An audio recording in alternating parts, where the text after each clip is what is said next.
Morning student, स्वागत है आपका अपने YouTube channel the way of chemistry पर। आज हम लोग चर्चा करेंगे प्रथम कोटि की अभिक्रिया के प्रमुख विशेषताओं के बारे में। Important characteristics of A first order reaction. प्रथम कोटि की अभिक्रियाओं की सबसे प्रमुख विशेषता यह है कि जितनी भी प्रथम कोटि की अभिक्रियाएं होती हैं सभी इस समीकरण का पालन करती हैं। K बराबर 2.303 बटा T log A by A minus x. सभी प्रथम कोटि की अभिक्रियाएं समीकरण K बराबर 2.303 बटा T log A by A minus x को फॉलो करती हैं, का पालन करती हैं। और फर्स्ट रिएक्शंस सोच द रिलेशन K बराबर 2.303 बटा T log A by A minus x. दूसरी जो सबसे प्रमुख विशेषता है इसका अर्ध आयु यानी हाफ लाइफ, इसका मान नियत होता है। प्रथम कोटि की जितनी भी अभिक्रियाएं होती हैं सबका अर्ध आयु नियत होता है, फिक्स होता है। इसका मतलब ये हुआ कि 10 kg कोई सब्सटेंस लेते हैं पर मोल के रूप में, यदि हम लोग रिएक्टेंट के रूप में, तो उसका आधा यानी 5 किलोग्राम पर मोल होने में जो भी वक्त लगेगा उसे हम लोग अर्धायु कहेंगे। और अर्धायु का मान यदि प्रथम कोटि की अभिक्रिया है तो हमेशा नियत होगी। 10 से 5 होने में जितना समय लगेगा 5 से 2.5 होने में उतना ही समय लगेगा यदि वो प्रथम कोटि की अभिक्रिया है। तीसरी इसकी सबसे प्रमुख विशेषता है कि प्रथम कोटि की अभिक्रिया कभी भी पूर्ण नहीं होती। प्रथम कोटि की अभिक्रिया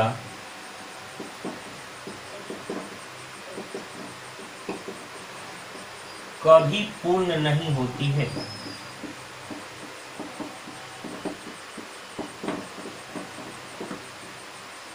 ए फर्स्ट ऑर्डर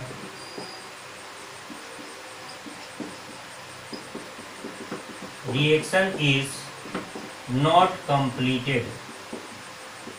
इसे हम लोग इस तरह से व्यक्त कर सकते हैं कि नॉट 100% कंप्लीट है, मतलब 100% कभी पूर्ण नहीं होगी। क्यों? इसके पीछे कुछ रीजन है। हम लोग आते हैं इस रिलेशन से। मान लिया जाए कि एक रिएक्शन जो है फर्स्ट ऑर्डर का ए बी का निर्माण करता है। इनिशियली A मोल पर लीटर है, शुरू में यह 0, A में से H टूटा और ये X बना। इतना हम लोगों ने पहले भी चर्चा किया था। यदि मान लिया जाए कि अभिक्रिया पूर्ण होगी, इसका मतलब ये हुआ कि जितना भी A था सब का सब A में से टूटा और यहाँ A बना। यदि ऐसा होता तो रिएक्शन पूर्ण होता। इस केस में हम लोगों को इस रिलेशन में इस तरह के रिलेशन प्राप्त होंगे। तो K बराबर 2.303 बटा में टी लॉग A बाई 0 और किसी भी चीज के बटा में 0 यानी K का मान अनडिफाइंड है। यही कारण है कि प्रथम कोटि की अभिक्रिया कभी भी 100% पूरी नहीं होती, या फिर हम लोग कह सकते हैं कभी भी पूर्ण नहीं होती। प्रथम कोटि का जो समान रिएक्शन है इसको हम लोग यदि 100% के रूप में लें तो यहाँ हम लोग 100 लिखेंगे, तो 100 में से 100 पूरा हो गया तो भी यही रिलेशन आएगा 100 बाई 0 और अनडिफाइंड। इसके बारे में अभी तक पता नहीं है और यही कारण है कि प्रथम कोटि की अभिक्रिया कभी भी पूर्ण नहीं होती। प्रथम कोटि की अभिक्रिया प्रारंभिक सांद्रण पर निर्भर नहीं करती है। अगला इसकी विशेषता है प्रथम कोटि की अभिक्रिया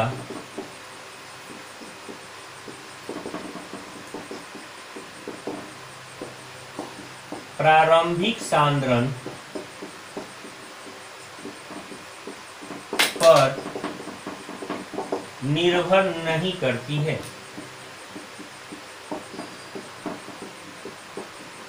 फर्स्ट ऑर्डर रिएक्शन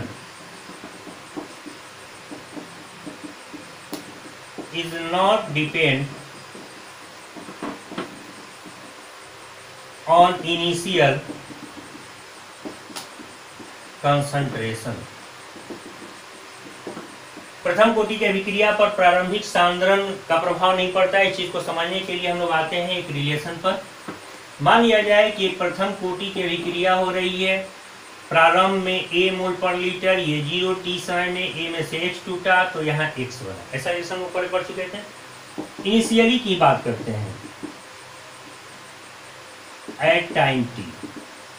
मान लिया जाए कि प्रारंभ में जो साधन था उसमें हम लोगों ने m से गुना किया, तो यहाँ भी m से गुना होगा और यहाँ भी m से गुना होगा। ऐसे केस में जो हमारा रिलेशन है k बराबर 2.303 बटा T log a by a minus x, तो a के जगह भी m से यहाँ गुना होगा और a माइनस एक्स के जगह भी m से गुना होगा।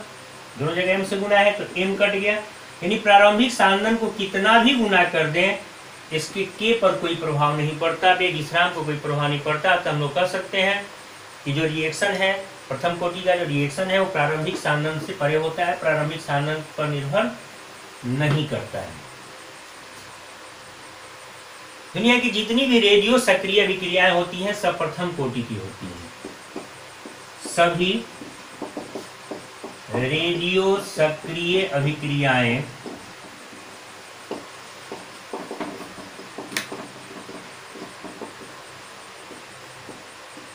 प्रथम कोटि की होती हैं।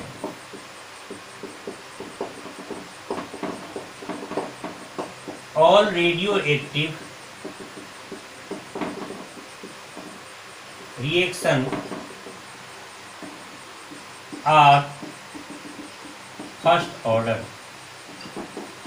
जैसे एग्जाम्पल हम लोग लेते हैं कार्बन डेटिंग, जीवाश्म की आयु पता करने के लिए हम लोग इस्तेमाल करते हैं कार्बन 14 का कार्बन डेटिंग में। तो कार्बन डेटिंग में कार्बन 14 का जो डिकम्पोजिशन होता है वहाँ पर भी ये जो रिएक्शंस होते हैं ये भी फर्स्ट ऑर्डर रिएक्शन के ही काइनेटिक को शो करते हैं। यूरेनियम 235 यदि विघटित होता है तो वही फर्स्ट ऑर्डर के काइनेटिक को शो करता है। यानी एक एलिमेंट जब रेडियो सक्रिय डिसइंटीग्रेशन करता है तो हमेशा उसका ऑर्डर फर्स्ट ऑर्डर ही होता है, दूसरा ऑर्डर यहाँ नहीं होता। यह भी इसकी विशेषता है। प्रथम कोटि की अगली विशेषता है इसका ग्राफिकल रिप्रेजेंटेशन। यदि हम लोग प्रथम कोटि में रेट यानी dx/dt और log a माइनस एक्स यानी बचे हुए मात्रा का जो कंसंट्रेशन है उसके लॉग से हम लोग सापेक्ष ग्राफ खींचे तो ये ग्राफ एक सीधी रेखा की ओर प्राप्त होती है जो कुछ इस प्रकार से होती है। यदि हम लोग log a माइनस एक्स और t के सापेक्ष, t यहाँ समय को निरूपित कर रहा है, ग्राफ खींचे तो इस प्रकार की सीधी रेखा प्राप्त होती है। यदि हम लोग log a by a minus x और t यानी समय के सापेक्ष ग्राफ खींचे तो ये ग्राफ कुछ इस प्रकार से प्राप्त होती है। और अर्धायु और प्रारंभिक साधन के सापेक्ष ग्राफ खींचे तो ये ग्राफ कुछ इस प्रकार से प्राप्त होती है, जो दर्शाती है कि प्रथम कोटि का अर्धायु नियत होता है और प्रारंभिक साधन पर निर्भर नहीं करता है। पर अगला है प्रथम कोटि के कुछ महत्वपूर्ण उदाहरण। प्रथम कोटि की अभिक्रिया का प्रमुख उदाहरण जो अक्सर प्रयुक्त होते हैं, हाइड्रोजन पेरोक्साइड का डिकम्पोजिशन। ये कंपाउंड है हाइड्रोजन पेरोक्साइड, बहुत ही महत्वपूर्ण कंपाउंड है हाइड्रोजन पेरोक्साइड। दांत में दर्द के या सूजन के स्थिति में दवा के रूप में हम लोग इसका इस्तेमाल करते हैं। बालों को डाई करने के लिए या फिर कपड़ों को रंगने के लिए ब्लीचिंग एक्शन के रूप में इसका इस्तेमाल किया जाता है। यह एक प्रकार का ऑक्सीडाइजिंग एजेंट भी है। ये स्वतः अपने से डिकम्पोज करता है H2O में और O2 में। तो ये जो रिएक्शन है वो फर्स्ट ऑर्डर रिएक्शन का एक महत्वपूर्ण उदाहरण है। SO2Cl2 विघटित होता है SO2 में और Cl2 में, यह भी फर्स्ट ऑर्डर रिएक्शन का काइनेटिक्स फॉलो करता है। N2O5 डिकम्पोज होता है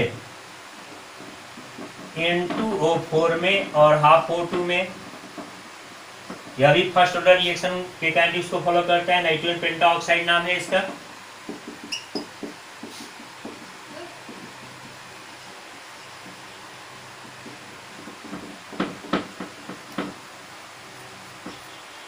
अमोनियम नाइट्राइड का डिकम्पोजिशन भी फर्स्ट ऑर्डर रिएक्शन के काइनेटिक्स को फॉलो करता है। ये सब फर्स्ट ऑर्डर रिएक्शंस के प्रमुख काइनेटिक्स को फॉलो करने वाले रिएक्शंस हैं। इससे आगे हम लोग अगली दिन चर्चा करेंगे।